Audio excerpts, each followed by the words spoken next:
सर्वधर्मस्वरूपिणे अवतार वरिष्ठाय रामकृष्णाय ते नमः। तव कथामृतं तत्त्वजीवनं कविभिरीडितं कल्मषापहं श्रवणमङ्गलं श्रीमदाततं भुवि गृह्णन्ति ते भुविरा जना। তোমার কথামৃত তাপদগ্ধ জনগণের জীবন স্বরূপ মুনিগণ কর্তৃক কীর্তিত পাপ সমূহের বিনাশক শ্রবণ মাত্রই মঙ্গলপ্রদ সকল সম্পদের আকর ইহা যিনি বিস্তৃত রূপে কীর্তন করেন জগতে তিনি সর্বশ্রেষ্ঠ দাতা। মশলায় আয়োজিত রামকৃষ্ণ কথামৃতের অনুষ্ঠানে সকলকে স্বাগত। আমরা এই যে শ্লোকটি কবি গীতা থেকে নেওয়া হয়েছে এটি তো আমরা আগেও শুনেছি যে ভগবান শ্রীকৃষ্ণের বিরহে কাতর হয়ে গোপীরা এই তাকে স্মরণ করতে করতে এই কথাগুলি বলেছেন। তারপর অনেক দিন পার হয়ে গেছে, আমরা শুনেছি যে এটি দাপর যুগের কথা। এটি কাল প্রবাহে আমাদের কাছে বিভিন্ন সূত্রে মূলত সকল সূত্রে এটি আমাদের কাছে এসেছে, কিন্তু বর্তমানে যে কথামৃত আমরা পাঠ করব ব্যাসদেবের কথা থেকে ধার নিয়ে যে কথাটি কথামৃত শব্দটি ব্যবহার করেছেন শ্রী মহেন্দ্রনাথ গুপ্ত, আমাদের সবার জন্য এই কথামৃত একদম তার নিজের কানে শোনা যে কথামৃত সেগুলি আমাদের জন্য লিখিত আকারে রেখে গেছেন। তার থেকেই সেই অমৃত পান আমরা শুনছি, পান করছি। আমরা ইতিমধ্যেই আমরা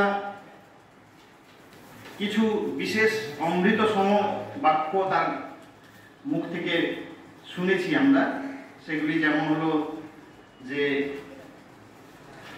ঈশ্বর আছেন এটি জ্ঞান, বাকি সব হলো অজ্ঞান। কথাটি খুবই ভাবার মতো একটি কথা, যে জ্ঞান বলতে আমরা অন্যভাবে বুঝি যে অনেক লেখাপড়া শেখা, ইঞ্জিনিয়ার, ডাক্তার হওয়া, সেটি হলো জ্ঞান।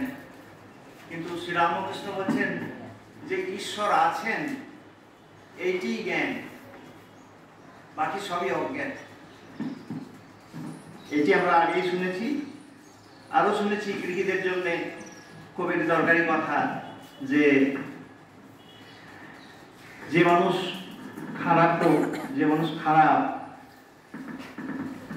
তাদের কোনো ক্ষতি করতে নেই, কিন্তু সংসারে থাকার জন্য অনেক সময় তাকে ভয় দেখাতে হয়, ফোঁস করতে হয়। এটি গৃহীদের জন্য একটি অতি প্রয়োজনীয় উপদেশ। এটি আমাদের ব্যবহারিক জীবনে আমরা এটি প্রত্যক্ষ করেছি এবং এটি অনুভবও করেছি যে খারাপ লোকের কাছ থেকে কিন্তু নিজেকে বাঁচাতে হলে মাঝে মাঝে ফোঁস করতে হয়। এই শিক্ষাও আমরা গৃহী নন তবুও গৃহী সেরকম একজন দেব মানব আমাদের রামকৃষ্ণদেবের কাছ থেকে আমরা এই শিক্ষাটিও পেয়েছি। আজকে আমরা যেটা শুনতে চলেছি, পাঠ করতে চলেছি, সেটা হলো যে এখানে আরেকটি আজকে সুন্দর কথা উনি বলেছেন, সেটি হলো যে বিশ্বাস। এই বিশ্বাস কথাটি খুবই গুরুত্বপূর্ণ একটি কথা। বিশ্বাস এবং ভক্তি যদি পাশাপাশি থাকে, বিশ্বাস যদি না থাকে তাহলে ভক্তিও থাকে না। এই বিশ্বাস যা হয়ে গেছে তিনি বলছেন তারই ঈশ্বর লাভ হয়েছে। কারণ আমাদের মন শতই অবিশ্বাসী, আমাদের সন্দেহপ্রবণ মন। ঈশ্বর আছেন কি না আছেন এটা কিন্তু দৃঢ়ভাবে আমরা কেউ বিশ্বাস সহজে করতে পারি না, কারণ এর একটি অ্যাবস্ট্রাক্ট ধারণা, তো সেই জন্য আমাদের বুঝতে বা বিশ্বাস করতে কষ্ট হয়। এটা দোষেরও কিছু নেই, সব মানুষেরই মনের মধ্যে এই অবিশ্বাস থাকে, এবং ভক্তি এলে তবে এই বিশ্বাসটি দৃঢ় হয় এবং অবিশ্বাস দূর হয়। সেই কথাটি উনি বলেছেন। আর আজকের পাঠে আমরা আরেকটি সুন্দর জিনিস বুঝতে পারবো, সেটি হলো যে স্বামীজিকে উনি কিভাবে তার যে একটা বিশেষ গুণ সম্পন্ন একজন অত্যন্ত তেজি একটি পুরুষ জন্মগ্রহণ করেছিলেন আমাদের দেশে, সেটি কিন্তু শ্রী রামকৃষ্ণের চোখে প্রথমেই ধরা পড়েছিল, এবং উনি এত সুন্দর করে বুঝতে পেরেছিলেন এবং অন্যদেরও বুঝিয়েছিলেন যে এত তার পার্শ্বচর যারা ছিলেন, সহচর তার শিষ্যরা, কিন্তু তাদের মধ্যে স্বামীজিকে, নরেনকে তিনি অন্য চোখে দেখতেন। সেই ব্যাপারটিও আজকে আমরা পাঠের মধ্যে পাবো। তো আসুন শুরু করি। প্রথমে আমরা গুরু বন্দনা দিয়ে তারপর আমরা পাঠের মধ্যে যাব। পর্যায়ক্রমে পরপর আমরা পাঠ করব, ঠাকুরের গান করব, এইভাবেই চলবে। শুরু হচ্ছে আমাদের গুরু বন্দনা।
আখেরে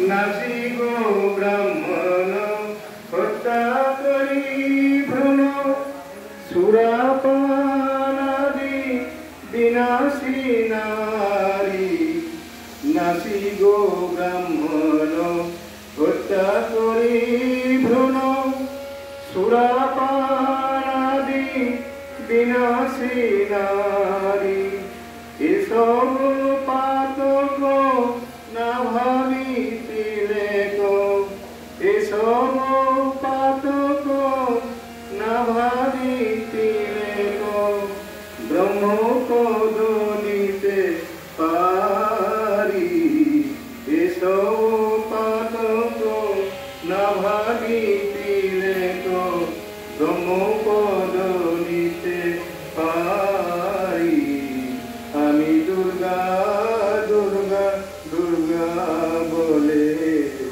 মা যদি